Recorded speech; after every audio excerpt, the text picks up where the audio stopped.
Hello friend, स्वागत है आपका अपने चैनल आज क्लास में। आज की इस वीडियो में बिहार बोर्ड के कक्षा 10वीं के स्टूडेंट के लिए हिंदी का एक मॉडल पेपर सोल्व करेंगे। इस मॉडल पेपर में काफ़ी महत्वपूर्ण 40 ऑब्जेक्टिव प्रश्न रहेगा जो आपके बोर्ड परीक्षा के लिए काफ़ी महत्वपूर्ण रहेगा। तो एक भी प्रश्न आप लोग स्किप मत कीजिएगा, वीडियो को प्लीज़ आप लोग शुरू से लेके अंत तक देखिएगा। और इस 40 ऑब्जेक्टिव प्रश्न में से जो भी प्रश्न आपको याद ना हो तो प्लीज़ आप लोग उसे नोटबुक पे लिख के जरूर याद कर लीजिएगा।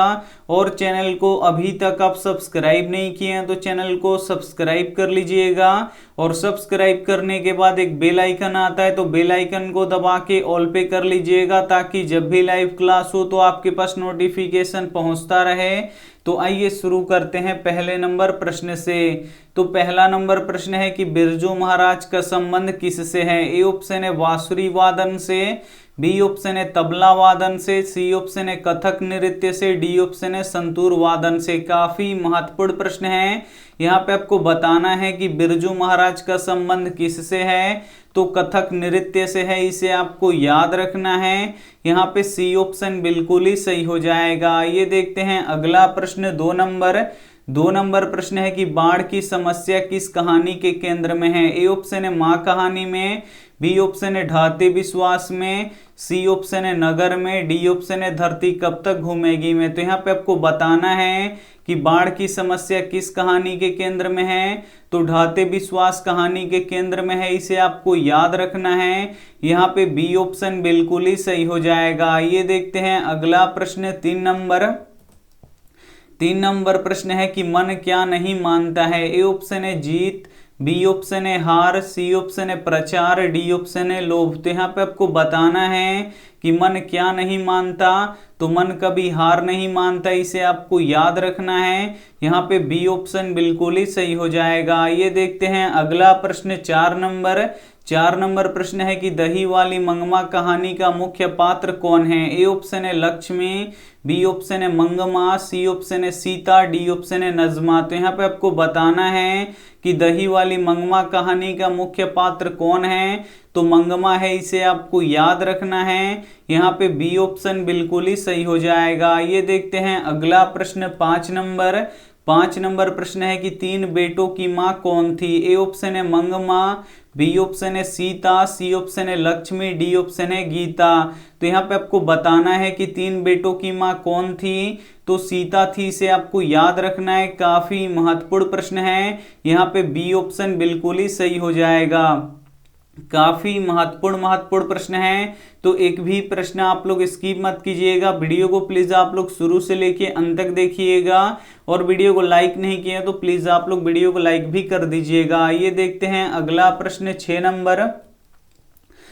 नंबर प्रश्न है कि सवाल किस चीज का है। ए ऑप्शन है रोटी का, बी ऑप्शन है कपड़ा का, सी ऑप्शन है मकान का, डी ऑप्शन है दुकान का। तो यहाँ पे आपको बताना है कि सवाल किस चीज का है, तो सवाल रोटी का है, इसे आपको याद रखना है। यहाँ पे ए ऑप्शन बिल्कुल ही सही हो जाएगा। ये देखते हैं अगला प्रश्न 7 नंबर प्रश्न है कि हिंदी किस लिपि में लिखी जाती है। ए ऑप्शन है ब्राह्मी लिपि में, बी ऑप्शन है देवनागरी लिपि में, सी ऑप्शन है रोमन लिपि में, डी ऑप्शन है गुरुमुखी लिपि में। तो यहाँ पे आपको बताना है कि हिंदी किस लिपि में लिखी जाती है, तो हिंदी देवनागरी लिपि में लिखी जाती है, इसे आपको याद रखना है। काफी महत्वपूर्ण प्रश्न है। यहाँ पे बी ऑप्शन बिल्कुल ही सही हो जाएगा। ये देखते हैं अगला प्रश्न 8 नंबर प्रश्न है कि कुमार गंधर्व क्या है। ए ऑप्शन है गीतकार, बी ऑप्शन है शास्त्रीय गायन, सी ऑप्शन है कथाकार, डी ऑप्शन है चित्रकार। तो यहाँ पे आपको बताना है कि कुमार गंधर्व क्या है, तो शास्त्रीय गायन है, इसे आपको याद रखना है। यहाँ पे बी ऑप्शन बिल्कुल ही सही हो जाएगा। ये देखते हैं अगला प्रश्न 9 नंबर प्रश्न है कि देवनागरी लिपि में कौन कौन सी भाषाएं लिखी जाती हैं। ए ऑप्शन है हिंदी, बी ऑप्शन है मैथिली, सी ऑप्शन है नेपाली, डी ऑप्शन है मराठी, ई ऑप्शन है ये सभी। तो यहाँ पे आपको बताना है कि देवनागरी लिपि में कौन कौन सी भाषाएं लिखी जाती है, तो हिंदी लिखी जाती है, मैथिली लिखी जाती है, नेपाली लिखी जाती है, मराठी लिखी जाती है, यानी ये चारों भाषाएं लिखी जाती हैं। तो यहाँ पे ये सभी क्या हो जाएगा, यहाँ पे बिल्कुल ही सही आंसर हो जाएगा और यहाँ पे ई ऑप्शन बिल्कुल ही सही हो जाएगा। ये देखते हैं अगला प्रश्न 10 नंबर प्रश्न है कि निर्लज अपराधी किसे कहा गया है। ए ऑप्शन है नाखून को, बी ऑप्शन है चोर को, सी ऑप्शन है डाकू को, डी ऑप्शन है बदमाश को। तो यहाँ पे आपको बताना है कि निर्लज अपराधी किसे कहा गया है, तो नाखून को कहा गया है, इसे आपको याद रखना है, काफी महत्वपूर्ण प्रश्न है। यहाँ पे ए ऑप्शन बिल्कुल ही सही हो जाएगा। ये देखते हैं अगला प्रश्न 11 नंबर प्रश्न है कि किस देश के लोग बड़े बड़े नख पसंद करते थे। ए ऑप्शन है गौड़ देश के लोग, बी ऑप्शन है कैकय देश के लोग, सी ऑप्शन है वाहिक देश के लोग, डी ऑप्शन है गंधार देश के लोग। तो यहाँ पे आपको बताना है कि किस देश के लोग बड़े बड़े नख पसंद करते थे, तो गौड़ देश के लोग बड़े बड़े नख पसंद करते थे, इसे आपको याद रखना है। यहाँ पे ए ऑप्शन बिल्कुल ही सही हो जाएगा। ये देखते हैं अगला प्रश्न 12 नंबर प्रश्न है कि दूसरों के इशारे पर भटकने वाले लोग को क्या कहते हैं। ए ऑप्शन है भले लोग, बी ऑप्शन है मूढ़ लोग, सी ऑप्शन है ज्ञानी लोग, डी ऑप्शन है इनमें से कोई नहीं। तो यहाँ पे आपको बताना है कि दूसरों के इशारे पर भटकने वाले लोग को क्या कहते हैं, तो मूढ़ लोग कहते हैं, इसे आपको याद रखना है, काफी महत्वपूर्ण प्रश्न है। यहाँ पे बी ऑप्शन बिल्कुल ही सही हो जाएगा। ये देखते हैं अगला प्रश्न 13 नंबर प्रश्न है कि बहादुर कहाँ का रहने वाला था। ए ऑप्शन है बिहार का, बी ऑप्शन है उत्तर प्रदेश का, सी ऑप्शन है नेपाल का, डी ऑप्शन है भूटान का। तो यहाँ पे आपको बताना है कि बहादुर कहाँ का रहने वाला था, तो जो बहादुर था ये नेपाल का रहने वाला था, इसे आपको याद रखना है, काफी महत्वपूर्ण प्रश्न है। यहाँ पे सी ऑप्शन बिल्कुल ही सही हो जाएगा। ये देखते हैं अगला प्रश्न 14 नंबर प्रश्न है कि बहादुर का बाप कहाँ मारा गया था। ए ऑप्शन है गांव में, बी ऑप्शन है युद्ध में, सी ऑप्शन है डकैती में, डी ऑप्शन है चोरी में। तो यहाँ पे आपको बताना है कि बहादुर का बाप कहाँ मारा गया था, तो बहादुर का बाप युद्ध में मारा गया था, इसे आपको याद रखना है। यहाँ पे बी ऑप्शन बिल्कुल ही सही हो जाएगा। ये देखते हैं अगला प्रश्न 15 नंबर प्रश्न है कि गांव में जुआरी किस्म का व्यक्ति कौन था। ए ऑप्शन है मंगमा, बी ऑप्शन है रंगपा, सी ऑप्शन है लक्ष्मी, डी ऑप्शन है इनमें से कोई नहीं। तो यहाँ पे आपको बताना है कि गांव में जुआरी किस्म का व्यक्ति कौन था, तो रंगपा था, इसे आपको याद रखना है। यहाँ पे बी ऑप्शन बिल्कुल ही सही हो जाएगा।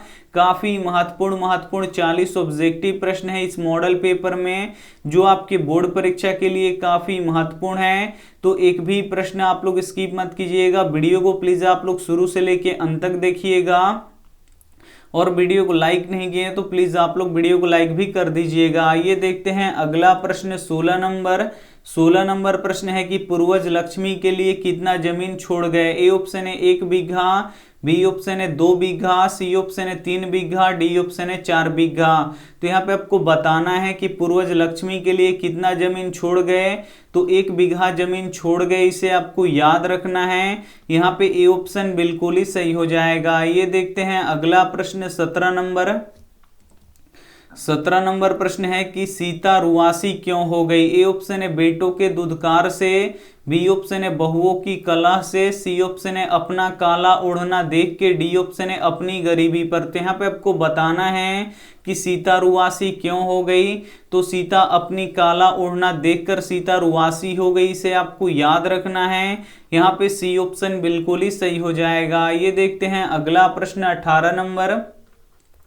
18 नंबर प्रश्न है कि बहादुर पर कितने रुपए की चोरी का आरोप लगा था। ए ऑप्शन है 10 रुपया का, बी ऑप्शन है 15 रुपया का, सी ऑप्शन है 11 रुपया का, डी ऑप्शन है 20 रुपया का। तो यहाँ पे आपको बताना है कि बहादुर पर कितने रुपए का चोरी का आरोप लगा था, तो 11 रुपए का चोरी का आरोप लगा था, इसे आपको याद रखना है। यहाँ पे सी ऑप्शन बिल्कुल ही सही हो जाएगा। ये देखते हैं अगला प्रश्न 19 नंबर प्रश्न है कि लक्ष्मी के पति का नाम क्या था। ए ऑप्शन है लक्ष्मण, बी ऑप्शन है अर्जुन, सी ऑप्शन है रंगपा, डी ऑप्शन है श्याम। तो यहाँ पे आपको बताना है कि लक्ष्मी के पति का नाम क्या था, तो लक्ष्मण था, इसे आपको याद रखना है। यहाँ पे ए ऑप्शन बिल्कुल ही सही हो जाएगा। आइए देखते हैं अगला प्रश्न 20 नंबर प्रश्न है कि बिस्मिल्लाह खां और शहनाई से किस मुस्लिम पर्व का नाम जुड़ा है। ए ऑप्शन है ईद का, बी ऑप्शन है बकरीद का, सी ऑप्शन है मुहर्रम का, डी ऑप्शन है इनमें से कोई नहीं। तो यहाँ पे आपको बताना है कि बिस्मिल्लाह खां और शहनाई से किस मुस्लिम पर्व का नाम जुड़ा है। तो मुहर्रम पर्व का नाम जुड़ा है, इसे आपको याद रखना है। यहाँ पे सी ऑप्शन बिल्कुल ही सही हो जाएगा। ये देखते हैं अगला प्रश्न 21 नंबर प्रश्न है कि काशी किसकी पाठशाला है। ए ऑप्शन है संस्कृति की, बी ऑप्शन है नृत्य की, सी ऑप्शन है नर्तन की, डी ऑप्शन है वादन की। तो यहाँ पे आपको बताना है कि काशी किसकी पाठशाला है। तो काशी संस्कृति की पाठशाला है, इसे आपको याद रखना है। यहाँ पे ए ऑप्शन बिल्कुल ही सही हो जाएगा। ये देखते हैं अगला प्रश्न 22 नंबर प्रश्न है कि मैक्स मुलर कहाँ के रहने वाले थे। ए ऑप्शन है भारत के, बी ऑप्शन है पाकिस्तान के, सी ऑप्शन है जर्मनी के, डी ऑप्शन है अमेरिका के। तो यहाँ पे आपको बताना है कि मैक्स मुलर कहाँ के रहने वाले थे। तो मैक्स मुलर जर्मनी के रहने वाले थे, इसे आपको याद रखना है। यहाँ पे सी ऑप्शन बिल्कुल ही सही हो जाएगा। काफी महत्वपूर्ण इस मॉडल पेपर में 40 काफी महत्वपूर्ण ऑब्जेक्टिव प्रश्न हैं। तो एक भी प्रश्न आप लोग स्किप मत कीजिएगा। वीडियो को प्लीज आप लोग शुरू से लेके अंत तक देखिएगा और इसमें से जो भी प्रश्न आपको याद ना हो तो प्लीज आप लोग उसे नोटबुक पे लिख के जरूर याद कर लीजिएगा। और वीडियो को लाइक नहीं किए तो प्लीज आप लोग वीडियो को लाइक भी कर दीजिएगा। आइए देखते हैं अगला प्रश्न 23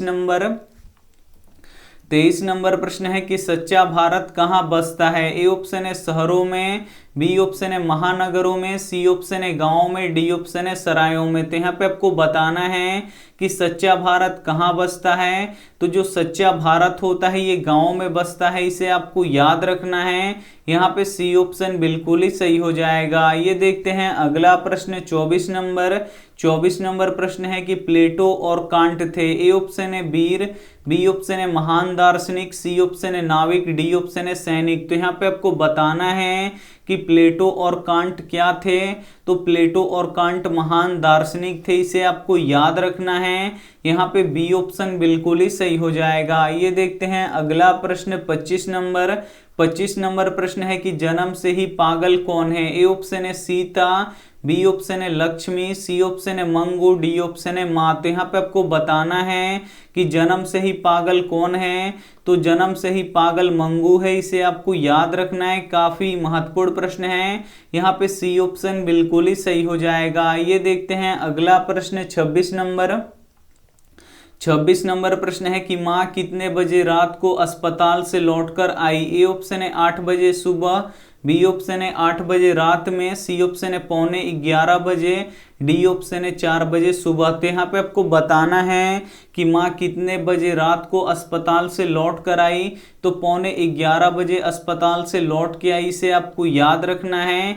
यहाँ पे सी ऑप्शन बिल्कुल ही सही हो जाएगा। ये देखते हैं अगला प्रश्न 27 नंबर प्रश्न है कि मदन किसका बेटा है। ए ऑप्शन है सेन साहब का, बी ऑप्शन है गिरधर लाल का, सी ऑप्शन है खोखा का, डी ऑप्शन है पत्रकार का। तो यहाँ पे आपको बताना है कि मदन किसका बेटा है। तो जो मदन है ये गिरधर लाल का बेटा है, इसे आपको याद रखना है। यहाँ पे बी ऑप्शन बिल्कुल ही सही हो जाएगा। और खोखा किसका बेटा है, तो सेन साहब का बेटा है। तो ये भी साथ में आपको याद रखना है। आइए देखते हैं अगला प्रश्न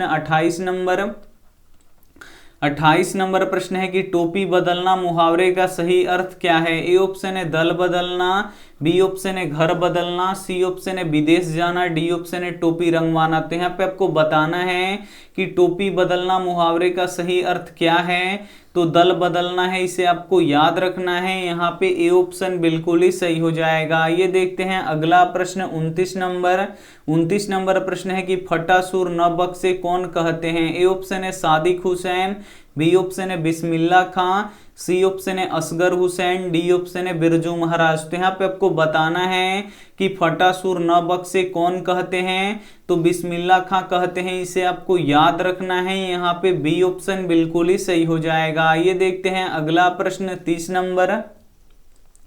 30 नंबर प्रश्न है कि किस नदी के बांध के नीचे लक्ष्मी का घर था। ए ऑप्शन है गंगा नदी, बी ऑप्शन है यमुना नदी, सी ऑप्शन है सरस्वती नदी, डी ऑप्शन है देवी नदी। तो यहाँ पे आपको बताना है कि किस नदी के बांध के नीचे लक्ष्मी का घर था। तो देवी नदी के बांध के नीचे लक्ष्मी का घर था, इसे आपको याद रखना है। यहाँ पे डी ऑप्शन बिल्कुल ही सही हो जाएगा। ये देखते हैं अगला प्रश्न 31 नंबर।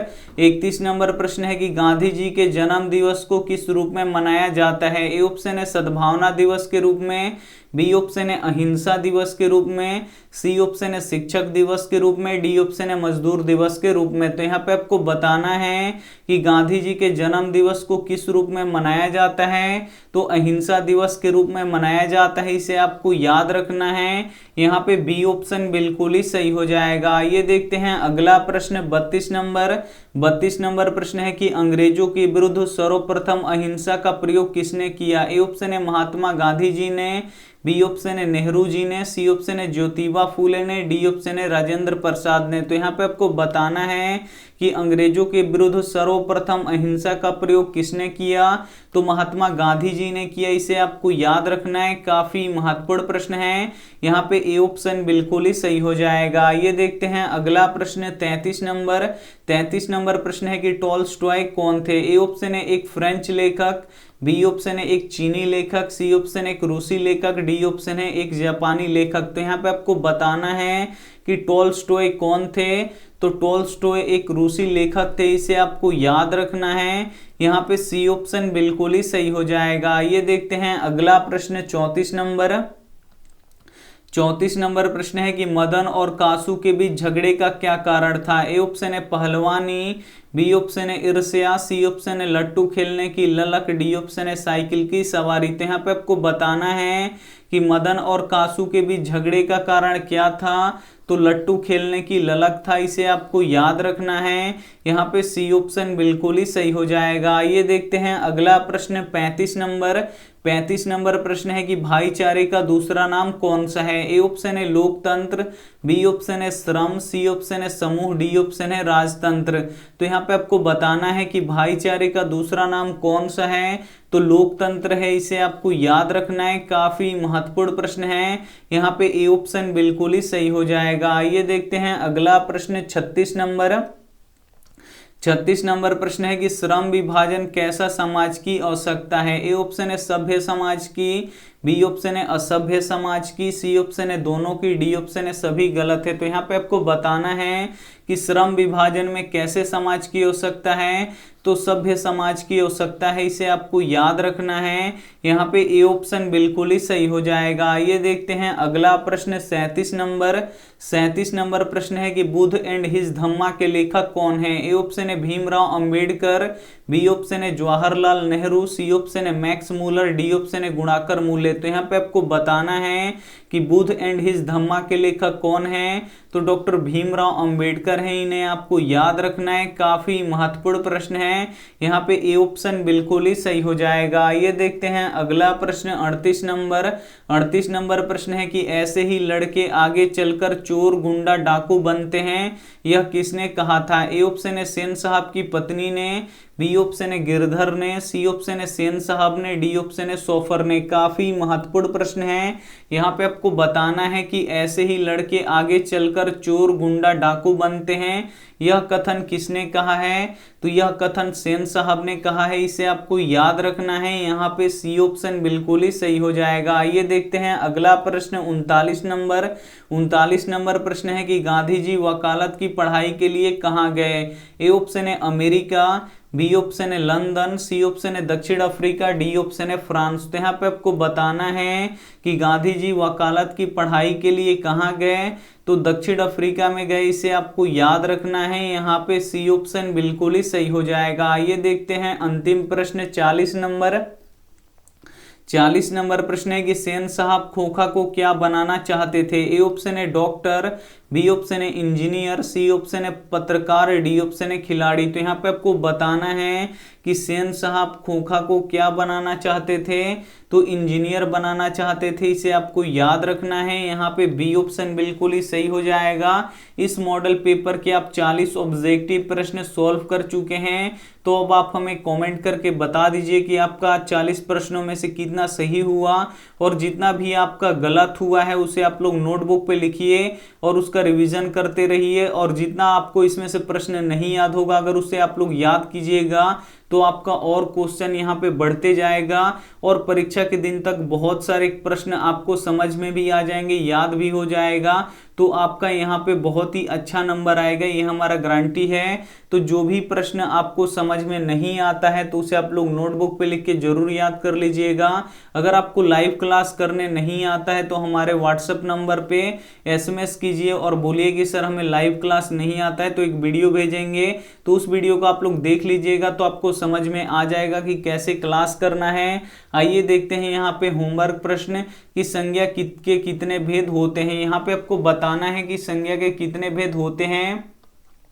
ए ऑप्शन है 4, बी ऑप्शन है 5, सी ऑप्शन है 6, डी ऑप्शन है 7। तो इसमें से जो भी ऑप्शन आपको सही लगे वो आप हमें कमेंट करके जरूर बताइएगा, हम उस कमेंट का रिप्लाई जरूर देंगे। वीडियो को लाइक नहीं किए तो प्लीज आप लोग वीडियो को लाइक कीजिएगा, अपने दोस्तों के पास इस वीडियो को जरूर शेयर कीजिएगा, और चैनल को सब्सक्राइब नहीं किए हैं तो चैनल को सब्सक्राइब करके साथ में बेल आइकन को ऑल पे दबा लीजिएगा, ताकि जब भी लाइव क्लास हो तो आपके पास नोटिफिकेशन पहुंचता रहे।